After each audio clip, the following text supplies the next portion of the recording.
News Black, with the news, the update with Russia and Ukraine. Prigozhin thought he'd have help from Russian military, U.S. official says.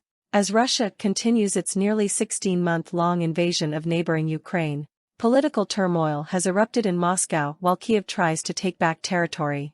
A feud between Yevgeny Prigozhin, head of the Russian paramilitary organization Wagner Group, and Russia's top military brass escalated as Prigozhin's forces left the front line in Ukraine and marched across the border to seize a key Russian city. They then marched north toward Russia's capital, seemingly unopposed, before turning around just hours later.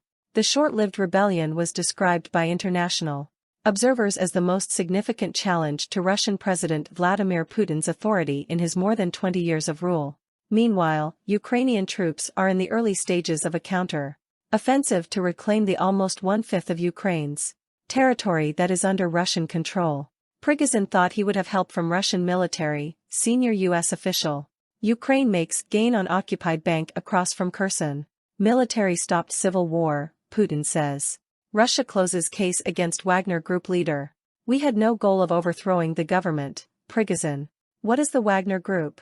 The Wagner Group is a private military organization run by Yevgeny Prigozhin, a longtime ally of Russian leader Vladimir Putin, with tens of thousands of fighters.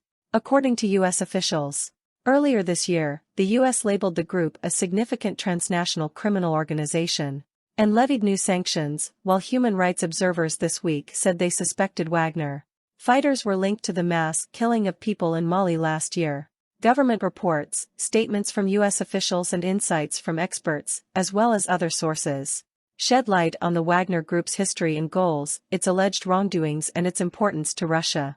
In Ukraine and elsewhere in the world, Russian General Sergei Surovikin has apparently been detained, according to a U.S. official. Other details about his status are unclear. The development follows reports from a senior U.S. official on Wednesday that Surovikin had engaged in discussions with Wagner Group leader Yevgeny Prigozhin about his plans to mutiny. Former Vice President Mike Pence made a surprise trip to Ukraine on Thursday, projecting solidarity against Russia in a way so far unmatched by his Republican competitors in the 2024 presidential campaign. As I made clear to President Volodymyr Zelensky today, when I return home, whatever the future holds for me and my family, we're gonna stand for freedom, Pence told reporters. And I'll do my part to make sure that America continues to stand for the courageous fighters here in Ukraine that are fighting to reclaim their freedom. Pence visited the sites of atrocities in the early phase of the war, in Irpin and Bucha, among other stops, before meeting with Zelensky inside the presidential palace in the capital of Kiev. Ukraine recorded the largest deterioration of peace worldwide in the latest global peace report from the international think tank Institute for Economics and Peace.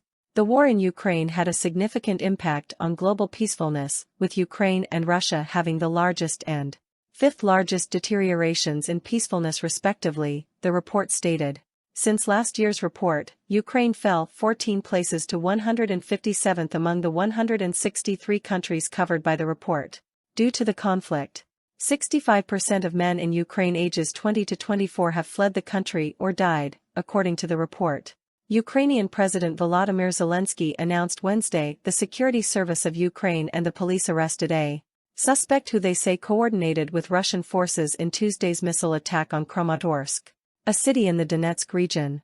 The missiles struck a popular pizzeria and killed 12 people, including 3 children. More than 60 people were injured, the president said in a public address. The unidentified spotter was charged with treason, according to Zelensky.